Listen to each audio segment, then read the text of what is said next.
Hi, I'm Haley Hepworth. And I'm Riley Fried, and welcome back to the Midweek Update, the B&B show that brings you closer to the people and places in and around the Mepham community.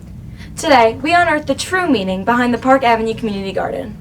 We also got a behind-the-scenes look at the superheroes of our school security who keep us safe. And we also learn about the superheroes we have inside all of us from an unlikely source. But first, let's talk about cheerleading. Rocco Law explains why cheerleading is just as much of a sport as football or soccer.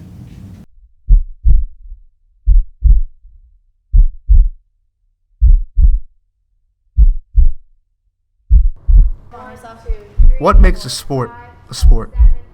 Is it the rigorous hours or injuries, the championships, or teamwork? What would you say if someone asked you if cheerleading was a sport? I can't help but laugh when people say that cheerleading is not a sport because it is one of the most high-impact sports out there. The amount of injuries that we have over the seasons they're up there. It's tough. It was made a sport, I want to say 3 years ago, and I'm surprised they didn't do it sooner because it's just constant activity. Half of the people I know wouldn't be able to throw people in the air like these girls do, so. Cheerleaders get a bad rap for being too peppy and non-athletic. But what if I told you that cheerleading was one of the most demanding sports out there? Girls being tossed several feet from the ground only to be caught by 3 teammates, performing with a smile on their face, all while flipping, spinning, and even getting punched by fallen teammates. What makes it so difficult is that we all have to work together as a team and trust who's underneath us. It's all about teamwork. You really have to really trust the people who you're stunting with, your whole team, and it's not just a sport where you're just throwing girls in the air. You actually have to put work in and dedicate your time and effort to the sport. Injury is clearly nothing new to these athletes. We were stunting and I threw the stunt and my elbow popped out of its socket and I tore my UCL. I can't participate in the games. I missed my senior game, so that was kind of upsetting. I didn't get to participate in it, but I still sat on the sidelines and cheered on my team. Now what would you say? Is cheerleading a sport?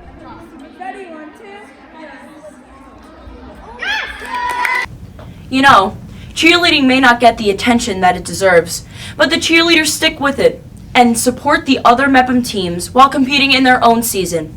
One of those cheerleaders was the producer of that package, and we're joined by Katelyn Felsberg right now. Welcome, Katelyn. What made you want to report this important story? It's a little frustrating when we do so much for all the other teams and cheerleading's pretty unappreciated, so I thought I would let the school know that we're more than we are a sport. What is something that didn't make it into the final cut that you think that people need to know? I didn't put the technical aspect in, but cheer is hit or miss. You'll never know if you hit, if you move your pinky the wrong way, you're gonna fall, so it's pretty technical. Amazing work, Katelyn. I hope that cheerleading will get the recognition that it deserves, and good luck in your upcoming competitions. Next, let's talk about superheroes. Kyle Santagato reveals his alter ego, Trash Man, in this Halloween package about the people we are behind the masks. Every year on Halloween, people dress up in costumes that they feel represent them, whether they be cool or actually representative of who they are. Everyone has a superpower, even if those powers aren't something we would consider super. So, what is your superpower? I can automatically light fire. That's it. Eating a lot. Great power, Haley. Very proud of you. Thank you. Strength. Great power. And I am Trash Man, the hero who's not afraid to be himself. But I wasn't always the superhero you see now. Originally, I was actually pretty embarrassed. I've been, you've known me longer than pretty much almost anybody. You've been my friend for since elementary school. So, I'm a pretty shy kid. I don't really get out much. I'm pretty reserved. I'm very introverted. But that around this time of this year, my senior year, because I'm leaving this year, I'm trying to get out there more. Do you think, what do you think about that? I just think that, especially you adopting this charismatic character as, like, just a costume. I just think it's a way to, like, take out the, like, almost the childlike behavior that you have and, like, the really fun and, like, warm side of you. And as a character, as Trash Man, I mean, who expects Trash Man to stroll into a room with his hands on his hips? I am Trash Man, defender of trash. I just feel like that says a lot about you and how creative you are. Thanks. Okay, you can stop. That was great. Thanks, Amanda. On Halloween, a lot of people just dress up, to dress up. But for some people, like me, it's more. There's more meaning behind a costume. And for me, as Trash Man, that's why I dress up. And there's a lot of, like, reason behind it that I don't think people get if you just see it in the hallway. No one ever said that being yourself was easy, and that's exactly why you should. Thank you. From B&B, I'm Kyle Santagato, also known as Trash Man. Thanks, Kyle. I wonder what my superpower would be. I've always wondered about it.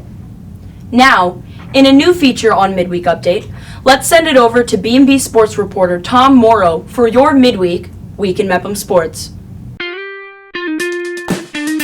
Thanks, Riley. Let's bring it over to the sports side of things, where the varsity football team beat Manhasset last Saturday, 28-7, in the opening round of the playoffs. Some of the highlights in that game was the Matt Haggai conversion to Kenny Frankies for one of his 2 touchdowns.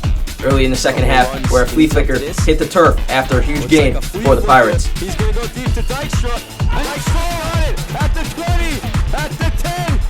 Player of the game, Kenny Frankies, he did not only run for 200 yards on the ground, but he also had a pair of touchdowns.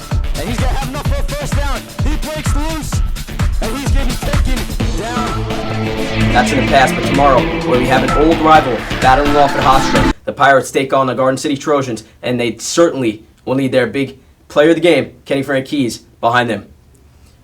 That game's going to be at Hofstra at 10 a.m. Let's head over to the Aquatic Center.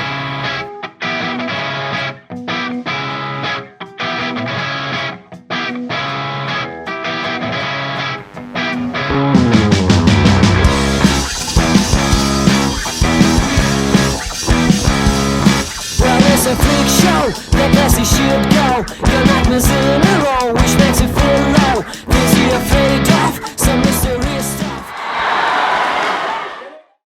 Mepham came in second in the county final qualifiers after Garden City beat them 476 to 407.5. But 6 of our girls are heading to the States, including you, Riley. But that will do it from sports side of things. From Midweek Update Sports Edition, I'm Tom Mauro.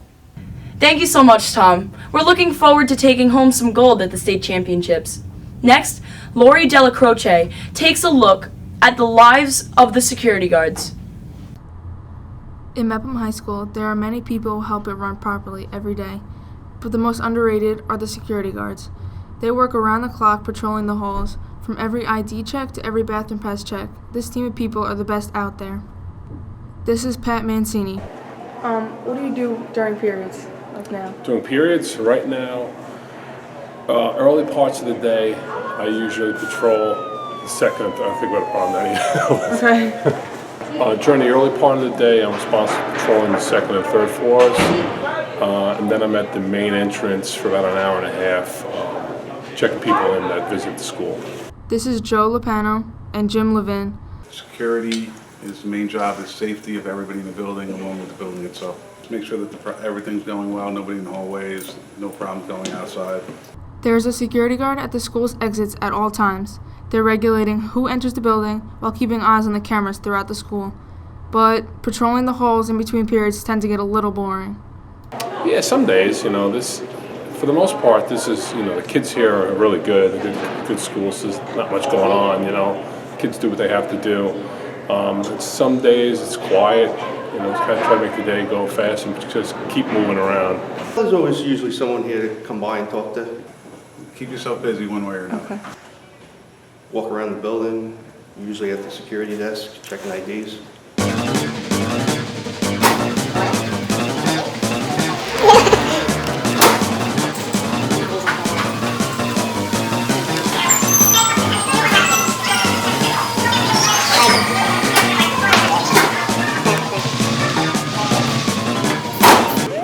ID?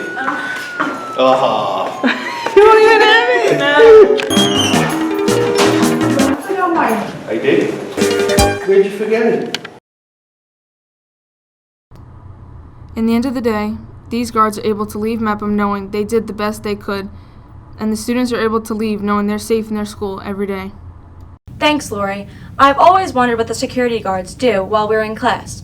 Although they may be in the background, the security guards play a vital part in keeping Mepham running. Absolutely.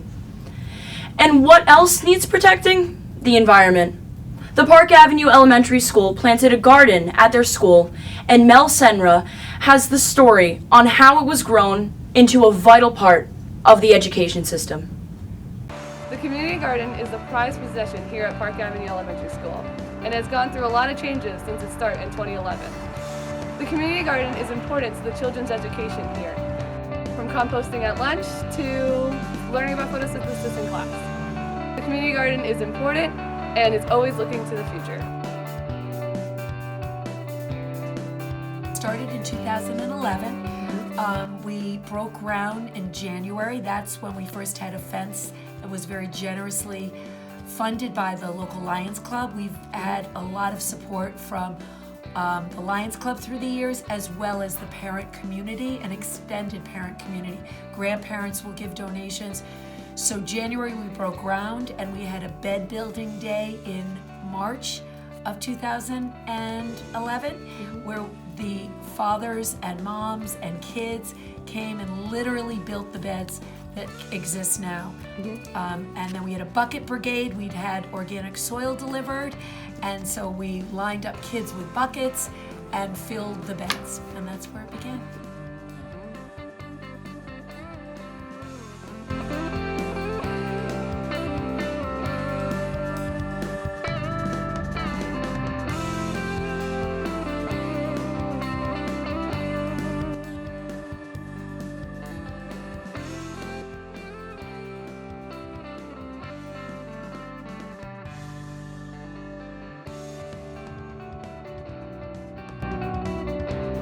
Composting and taking mint leaves before I go.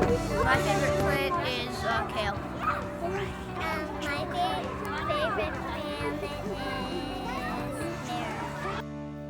When thinking about the community, think of the garden and remember you can achieve more than you think. Thanks, Mel. Looks like the community garden teaches those kids all sorts of important lessons. Be sure to tune in next week when we'll be back with all new packages created by the B&B students to bring you inside the parts of the community that we don't always get to see. For Midweek Update, I'm Riley Fried. And I'm Haley Hepworth. We'll see you next midweek. Riley.